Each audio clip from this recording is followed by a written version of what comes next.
আমার বাপের বাড়িতে উল্টো রথের দিনে রাধা মাধব মন্দিরে সমস্ত ভগবানকে রাজবেশ এবং রাজভোগ নিবেদন করা হয়।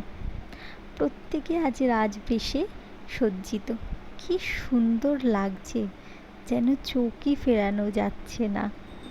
আর ইনি সেই দাদু যে রাজভোগ বানিয়ে ভগবানকে নিবেদন করেন এবং আমাদের মহাপ্রসাদ পাওয়ান। আমরা ভীষণ কৃতজ্ঞ। আর এত নিষ্ঠা ভরে কাজ করেন তা বলার বাইরে। আরতির প্রদীপটা কি সুন্দর লাগছে। এবার রথ টানার পালা। আস্তে আস্তে সমস্ত ভক্তবৃন্দ সমাগম করছে এবং আনন্দে আত্মহারা হয়ে উঠেছে। সবাই রথ টানার জন্য রেডি হচ্ছে যে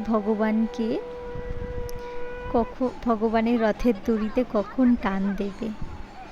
কি সুন্দর গোপুলারা বসে আছে, জগন্নাথ দেব, বলরাম, সুভদ্রা সবাই রথে সেজে গুজে বসে আছে।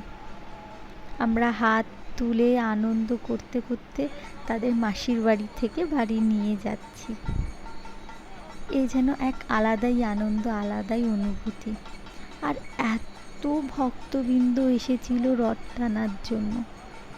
ভীষণ আনন্দ করে রথ টানা হয়েছে। ছোটোবেলার তো একটা আলাদা স্মৃতি রয়েছে, বড় হয়ে গিয়েও রথ টানাটা ভুলে যেতে পারিনি। সেটাও আমাদের মনের কোণে গেঁথে রয়েছে। আর প্রত্যেক বছর নতুন করে সেটা রঙিন হয়ে ওঠে। আর আমার গুড়গুড়িটা সেই বা বাদ যাবে কেন, রথ ধরে টুকটুক করে এগিয়ে চলেছে।